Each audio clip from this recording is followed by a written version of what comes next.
সাসারাম আমাদের প্রতিবেশী রাজ্য বিহারে রোহতাস জেলায় অবস্থিত এই সাসারাম। আর এই সাসারামের মধ্যে লুকিয়ে রয়েছে অজস্র অজানা অনেক টুরিস্ট স্পট। কারণ এখানে এলে আপনি দেখতে পাবেন বিভিন্ন ধরনের ঝর্ণা, পুরনো মন্দির, ড্যাম, নদী এবং পাহাড়ে ঘেরা সবুজ প্রকৃতির মাঝে এক টুকরো ইতিহাসের ছোঁয়া। কারণ এখানে এলে আপনি দেখতে পাবেন সূরি সাম্রাজ্যের প্রতিষ্ঠাতা শেরশাহ সূরির দুর্গ ও সমাধিস্থল। তো চলুন আজকে এই ভিডিওটিতে আমার 2 days যে 190 ট্যুর প্ল্যান ছিল কিভাবে আমি করলাম সেই সম্পর্কে সম্পূর্ণ তথ্য আপনার সঙ্গে শেয়ার করলাম, এবং আপনারাও কিভাবে উইদাউট ট্রাভেল এজেন্সি ছাড়া এই ট্যুর কমপ্লিট করবেন সেই সম্পর্কে সম্পূর্ণ বিবরণ আজকে এই ভিডিওটিতে আমি দিয়ে দেবো। তো চলুন ভিডিওটি প্রথম থেকে শুরু করি।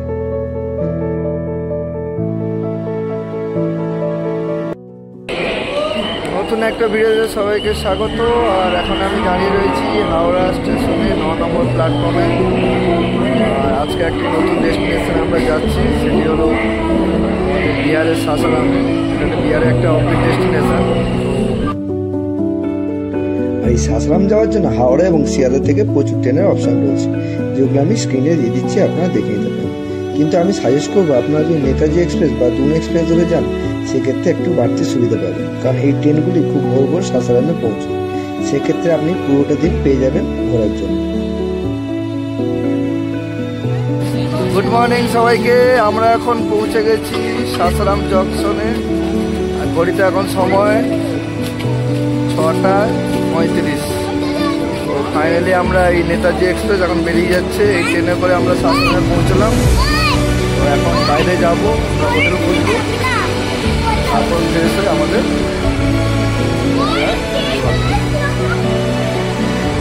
আমাদের ট্রেন। তো এখন আমরা বাইরে বেরোচ্ছি, দেখি কি আছে, তারপর দেখা হচ্ছে।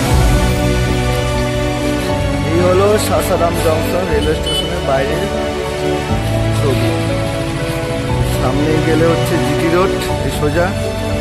আর এদিকে হলো সাসারাম রেলওয়ে স্টেশনে আমরা ফ্লাইওভার দিয়ে এখন নামলাম। চলো এবারে হোটেল খোঁজার পালা। টাটা। ফাইনালি আমরা এই হোটেলে এসে পৌঁছলাম। আর এই হোটেলের ডিটেলস আমি পরে আপনাকে জানিয়ে দিচ্ছি পরের ভিডিওতে। চলো এখন ফ্রেশ হয়ে রেডি হয়ে নিই, কারণ আমাদের সাইড সিনে বেরোতে হবে। তো ফাইনালে আমাদের গাড়ি চলে এসছে আমাদের সাইড সিনের জন্য। এই হলো স্করপিও দাঁড়িয়ে আছে, আমরা দেখিয়ে দিই। ये लो स्कॉर्पियो। ड्राइवर जी का नाम क्या है? आपका नाम क्या है? मोनू। अब मोनू जी हम लोग को घुमाएगा। 2 दिन का टूर है हम लोग का, पूरा सब ये घुमाएगा। ये आ गया स्कॉर्पियो। तो हम लोग जैसे যখন যেতে থাকবো সেরকম আমরা দেখাবো যে কোন কোন জায়গায় ঘুরছি। ঠিক আছে, আমাদের যাত্রা শুরু হলো। এই হলো আমাদের সব ফুল ফ্যামিলি। এই কাট তোল। তো আমরা ফাইনালি পৌঁছে গেছি আমাদের প্রথম ডেস্টিনেশন, কি শেরশাহ সমাধি। এই হলো টিকিট ঘর। এখানে হচ্ছে পার পার্সন 25 টাকা করে, আর 15 বছরের নিচে কোনো টিকিট লাগে না। এই যে 25। চলো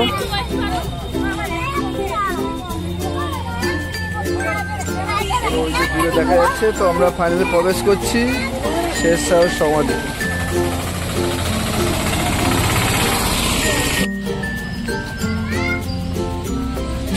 এই হলো শেরশাহ সমাধি।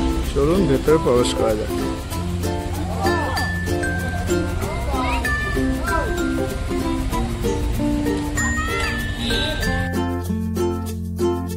সাসারামে যে দর্শনীয় স্থানগুলি রয়েছে তার মধ্যে এটি একটি অন্যতম দর্শনীয় স্থান। আর তিনি বেঁচে থাকা অবস্থায় এই সমাধি কাজের নির্মাণ কাজ শুরু করেছেন, এবং তার মৃত্যুর প্রায় 3 মাস পর 1545 সালে 16 আগস্ট এর কাজ সম্পূর্ণ। আর এই সমাধিস্থলটি তখনকার যুগে সব থেকে সর্ববৃহৎ সমাধিস্থল ছিল। আর এই সমাধিস্থলের চারদিকে এই যে বর্গাকারে জলাকার তৈরি করেছে, এর জন্য এই সমাধিস্থলটির সৌন্দর্য আরো শোভা পেয়েছে। এরপরে আমরা সাসারাম স্টেশনের ঠিক বাইরে জিটি রোডের উপর ছোলা বাটারা টিফিন করলাম, যার দাম পড়েছিল 2 পিস মাত্র 25 টাকা। তারপরে আমরা এগিয়ে চললাম পরবর্তী ডেস্টিনেশনের উদ্দেশ্যে। अभी कहाँ जाएंगे हम लोग? धुआकुंड, माजरकुंड, सीताकुंड।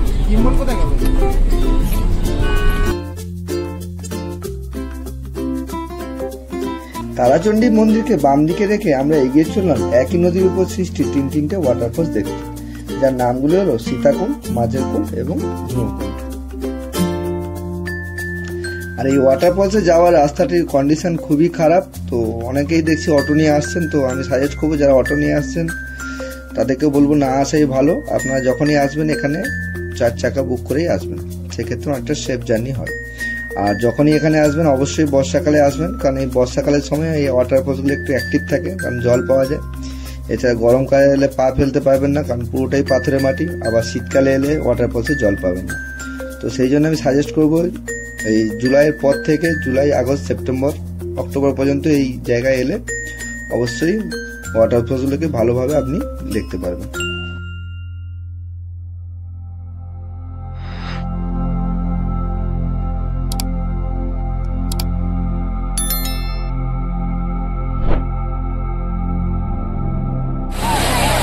এই হলো মাঝের কুণ্ড ওয়াটারফলস, খুব সুন্দর একটি ওয়াটারফলস। এখন বর্ষার জল একটু কম থাকার জন্য এখানে সবাই চান করতে পারছে, নাহলে এই জায়গাটা পুরো জলেই ডুবে থাকে। অপূর্ব একটা সুন্দর দৃশ্য।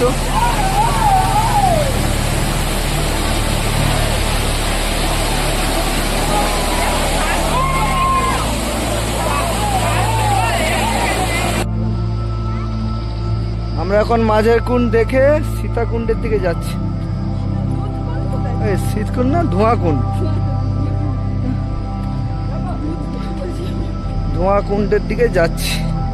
এই হলো রাস্তা, এবড়া খেবড়া পাহাড়ি রাস্তা, অ্যাডভেঞ্চারাস। আসতে বাবা, হাত ধরো। কি সুন্দর ঝিঝি পোকার ডাক।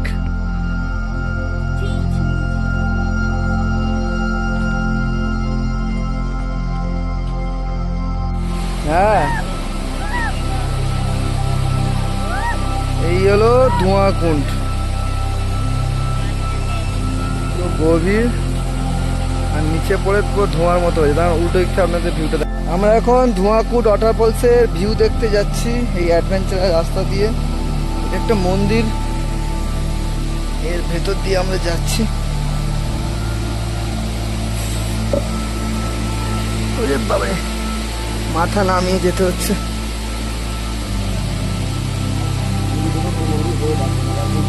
জয় মা সেরা বলে। আর এখান থেকে ভিউটা দেখুন আপনারা।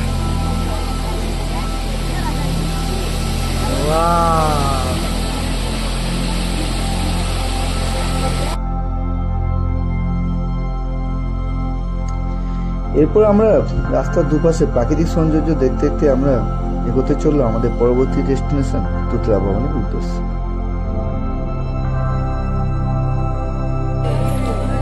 ফাইনালি আমরা পৌঁছে গেছি এখানকার সব থেকে ফেমাস জায়গা সাসারামে। মেন অ্যাট্রাকশন হলো তুতলা ভবানী ওয়াটারফলস।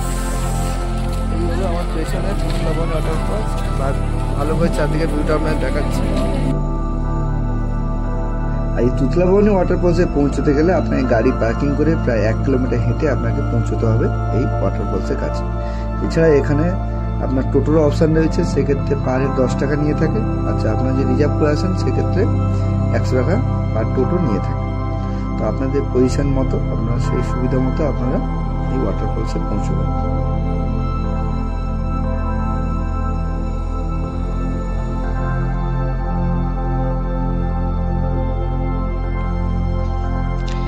আর ওই যে দূরে দেখতে পাচ্ছেন ঝর্ণা, ওর নিচেই রয়েছে মা তুতলা ভবানীর মন্দির। আর আমি সাজেস্ট করবো যখনই এই টুরিস্ট স্পটে পৌঁছবেন আপনারা সবার প্রথমে সকাল সকাল এখানে পৌঁছে যাবেন, কারণ বেলা বাড়লে এখানে ভিড় প্রচুর বেড়ে যায়। তাই জন্য এখানে হ্যাঙ্গিং ব্রিজ সব বন্ধ করে দেয়।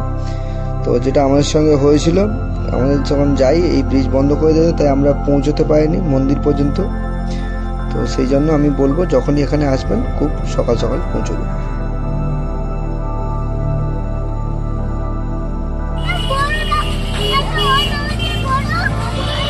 তো এখন আমরা এসে পৌঁছেছি পাইলট বাবা আশ্রমে। হলো পাইলট বাবার মন্দির, খুব সুন্দর।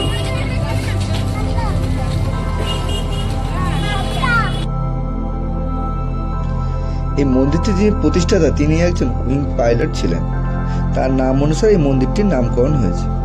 আর এই মন্দিরটি গুজরাটের সোমনাথ মন্দিরের আদলে পুরো তৈরি করা হয়েছে। এই মন্দিরে এলে আপনারা প্রচুর দেবী দেবতার মূর্তি আপনারা দেখতে পাবেন। তো যারা যারা সাসারাম আসবেন তারা অবশ্যই এই মন্দিরটি ভিজিট করবেন, অবশ্যই আপনাদের ভালো লাগবে। কারণ এই মন্দিরে এতটাই বড় এবং এত সুন্দর সুন্দর দেখার জিনিস রয়েছে, যেখানে 1 থেকে 1.5 ঘন্টা আপনার কোথা থেকে কেটে যাবে আপনারা নিজেরাও ঠিক বুঝতে পারবেন। তো তাই আমি সাজেস্ট করব অবশ্যই যারা আসবেন পাইলট বাবা মন্দিরে ভিজিট করবেন। আর আমার প্রথম দিনের প্ল্যান হিসাবে সময়ের অভাবে 2টি জায়গা যেতে পারি। একটি হলো তারাচণ্ডী মন্দির আর দ্বিতীয়টি হলো করবেন্দিয়া ভিউ পয়েন্ট। কারণ ঠিকঠাক মতো প্রপার প্ল্যানিং আমাদের ছিল না। তাই আমার পরবর্তী পর্বে আপনাদের পুরো প্ল্যানটা আপনারা কিভাবে করবেন, আর এছাড়া হোটেল খরচা কেমন হলো, খাওয়া দাওয়ার খরচাই বা কেমন, তারপর এখানে গাড়ি ভাড়াই কত পড়লো, আরও অন্যান্য তথ্য নিয়ে আমি আসছি আমার দ্বিতীয় পর্ব নিয়ে। ততক্ষণের জন্য টাটা, ভালো থাকবেন, সুস্থ থাকবেন।